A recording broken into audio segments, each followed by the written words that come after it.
Hello guys, അപ്പോൾ ഇന്ന് നമ്മൾ ഒരു ഈസി ആയിട്ടുള്ള ഒരു മോര് കറിയാണ് ഉണ്ടാക്കാൻ പോണത്. അപ്പോൾ ഞാൻ വീഡിയോ എടുക്കാൻ കുറച്ച് ലേറ്റായിപ്പോയി. അപ്പോൾ ഇപ്പം നമ്മൾ വഴറ്റിക്കൊണ്ടിരിക്കുകയാണ്. ഇതിലെന്തൊക്കെയാണ് ഇട്ടതെന്ന് ഞാൻ ആദ്യം പറയാം. അപ്പോൾ ഇതിൽ കുറച്ച് എണ്ണ ചൂടായി കഴിയുമ്പോൾ അതിലേക്ക് കുറച്ച് കടുക്, ഉലുവ ഇട്ട് പൊട്ടിച്ച് കഴിഞ്ഞിട്ട് അതിലേക്ക് സവോള, ഒരു സവോള ഇട്ട് കൊടുക്കുക. ഒരു സവോള ഇടാം. എന്നിട്ട് അതിൻ്റെ ഒപ്പം പച്ചമുളക്, കടുക്, ഉലുവ പൊട്ടിക്കുന്നതിൻ്റെ ഒപ്പം വറ്റൽമുളകും കൂടി ഇട്ട് പൊട്ടിക്കണം. എന്നിട്ട് അതിലേക്ക് സവോള, പച്ചമുളക് എല്ലാം കൂടി ഇട്ടിട്ട് നന്നായിട്ടൊന്ന് വഴറ്റണം. ഇത് നന്നായിട്ടൊന്ന് വഴണ്ട് വന്ന് കഴിയുമ്പോഴത്തേക്കും നമ്മളതിലേക്ക് കുറച്ച് വെള്ളം ആഡ് ചെയ്ത് കൊടുക്കുന്നുണ്ട്. എന്നാൽ ബ്രൗൺ കളറായിട്ട് നന്നായിട്ട് വഴണമെന്നില്ല. ഒരു മീഡിയം ഈ ഒരു ഇതാവുമ്പോൾ തന്നെ നമുക്കതിലേക്ക് കുറച്ച് വെള്ളം ഒഴിച്ചു കൊടുക്കാം. ചൂടുവെള്ളമാണെങ്കിൽ അത്രയും നല്ലത്. പിന്നെ അത് നന്നായിട്ടൊന്ന് ബോയിലാവണ വരെ നമുക്ക് വെയിറ്റ് ചെയ്യണം. എന്നിട്ട് നന്നായിട്ട് ബോയിലായി കഴിഞ്ഞിട്ടാണ് പിന്നെ ബാക്കി നമ്മൾ നെക്സ്റ്റ് സ്റ്റെപ്സ് ചെയ്യണത്. അപ്പോൾ ഇപ്പോൾ നമ്മൾ നന്നായിട്ടൊന്ന് ആ വെള്ളം ബോയിൽ ആവാൻ വേണ്ടിയിട്ട് കുറച്ച് നേരം നമുക്ക് വെയിറ്റ് ചെയ്യാം. അപ്പോൾ ബോയിലായി തുടങ്ങണുണ്ട്. അപ്പോൾ ആ സമയത്ത് നമുക്ക് കുറച്ച് മഞ്ഞൾപ്പൊടി ആവശ്യത്തിന് എന്തോരമാണ് വേണ്ടതെന്ന് വെച്ചാൽ ആഡ് ചെയ്യുക. ഞാനിവിടെ ഒരു 1/2 ടീസ്പൂൺ ആഡ് ചെയ്തിട്ടുള്ളൂ. അത് ജസ്റ്റ് ആ കളറിനും ചെറിയൊരു ഫ്ലേവറിനും വേണ്ടിയിട്ടാണ്.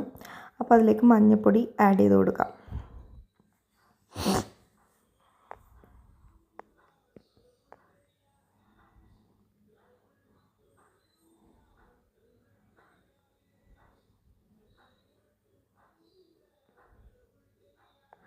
മഞ്ഞൾപ്പൊടിയും കൂടി ആഡ് ചെയ്ത് ഇപ്പോൾ നന്നായിട്ടൊന്ന് ബോയിലായി തുടങ്ങുന്നുണ്ട്.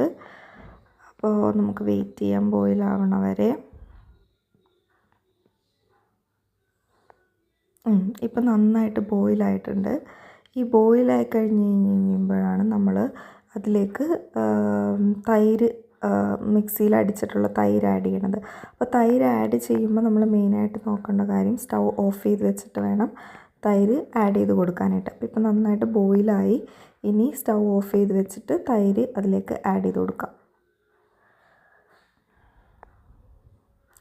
തൈര് ആഡ് ചെയ്ത് ഞാൻ നന്നായിട്ടൊന്ന് മിക്സ് ചെയ്യുകയാണ്. ആ ഒരു യെല്ലോ കളർ കിട്ടാൻ വേണ്ടിയിട്ട് നന്നായിട്ടൊന്ന് മിക്സ് ചെയ്യുകയാണ്.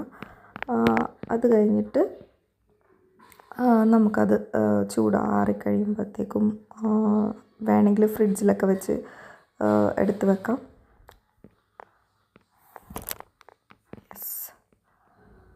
അപ്പോൾ മോരുകറി നമുക്കിവിടെ റെഡി ആയിട്ടുണ്ട്.